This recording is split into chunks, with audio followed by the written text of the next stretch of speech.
어두운 바다의 파도 소리가 귓가에 맴돕니다. 오래된 여름의 기억이 되살아납니다. 1998년 8월 경상도의 작은 바닷가 마을 전국의 해수욕장이 피서객으로 붐비던 시기였습니다. 한 무리의 친구들이 짧은 휴가를 위해 이곳을 찾았습니다. 그러나 그들의 여행은 결코 평범하게 끝나지 않았습니다. 민박집에 짐을 풀고 돌아온 직후 한 청년이 흔적도 없이 사라져버린 것입니다. 이후 가족과 경찰, 언론이 모두 나섰지만 사건은 수십 년이 지난 지금까지도 풀리지 않았습니다. 구독과 알림 설정은 앞으로 이어질 이야기들을 함께하는 가장 확실한 방법입니다. 사건은 1998년 8월 12일 오후 2시 30분 무렵 시작됩니다. 김도현과 친구 4명은 바닷가 근처 민박집에 도착했습니다. 이들은 고등학교 동창으로 방학을 맞아 여행을 계획했습니다. 바다에서 수영을 하고 숯불에 고기를 구워 먹고 다음 날엔 사진을 남길 예정이었습니다. 그야말로 평범한 여름휴가였습니다. 하지만 그날 밤을 넘기지 못하고 여정은 비극으로 바뀝니다. 짐을 풀고 민박집 주변을 오가던 도연 오후 4시 무렵 바닷가로 향하는 골목길에서 마지막으로 목격됩니다. 이는 친구들과 민박집 주인의 진술로 확인된 사실입니다. 이후 그는 누구의 시야에도 잡히지 않았습니다.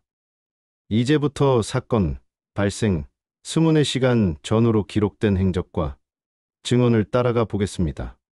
1998년 8월 11일 오후 5시 도연은 친구들과 부산역 근처에서 모였습니다. 배낭을 메고 경상도 동해안으로 향하는 시외버스를 탔습니다. 버스 안에서 찍힌 사진 속 도연은 환하게 웃고 있었습니다. 이것이 사건 전 마지막으로 남은 그의 사진이었습니다. 8월 11일 밤 9시 20분 일행은 민박집에 도착했습니다. 방 2칸짜리 소박한 집 남자 셋은 한 방에, 여자 둘은 다른 방에 묵었습니다. 민박집 주인은 이들이 짐을 풀고 컵라면을 먹는 모습을 봤다고 했습니다. 이는 확정된 사실입니다. 8월 12일 오전 10시 도연과 친구들은 바닷가에서 해수욕을 즐겼습니다. 당시 인근 상인은 파라솔을 빌려줬다고 증언했습니다. 이는 추정 증언으로 시각은 다소 오차가 있을 수 있습니다. 8월 12일 오후 1시 30분 일행은 민박집으로 돌아와 샤워를 하고 휴식을 취했습니다. 친구들의 말에 따르면 도연은 피곤하다며 잠시 누워 있었다고 합니다. 이는 확정 증언입니다.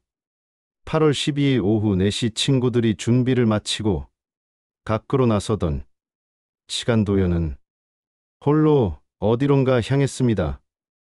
근처 슈퍼에 다녀오겠다는 말이 있었다는 진술이 있습니다. 그러나 정확히 했던 말은 불확실합니다.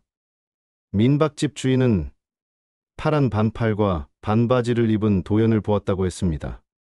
이는 마지막으로 확인된 확정 목격담이었습니다.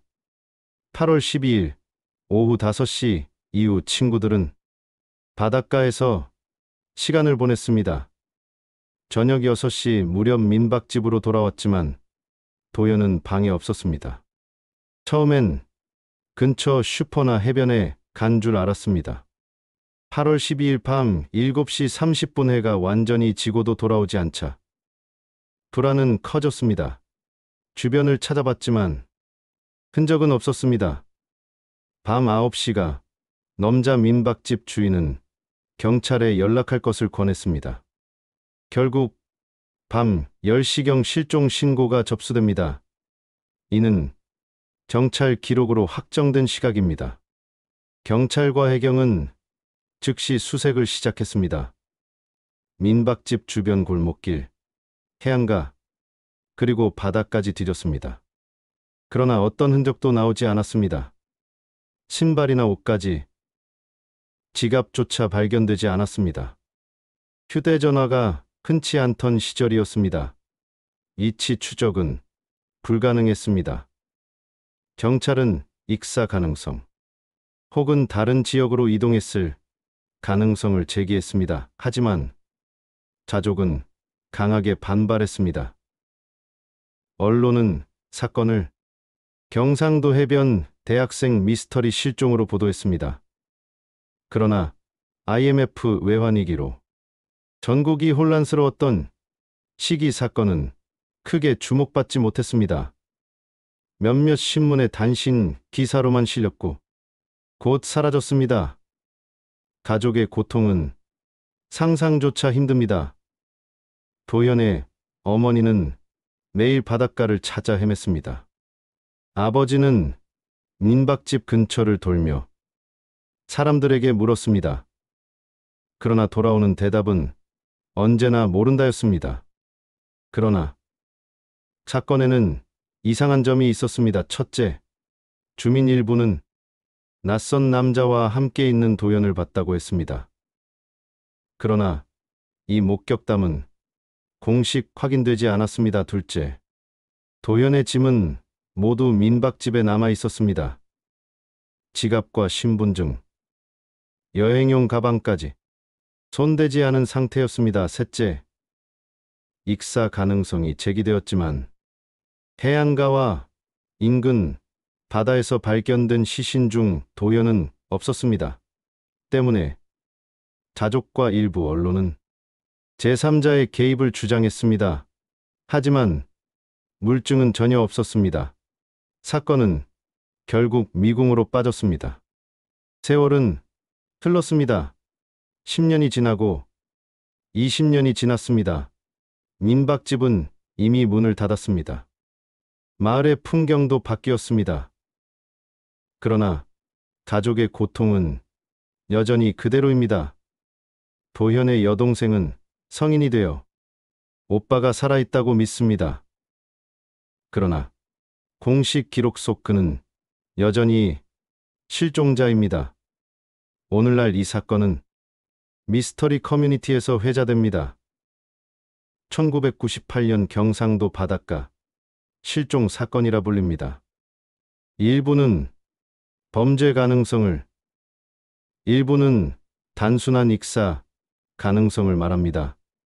그러나 어느 쪽이든 증거는 없습니다. 이 사건이 남긴 메시지는 분명합니다. 평범한 여행도 예고 없이 끔찍한 사건으로 변할 수 있다는 것입니다.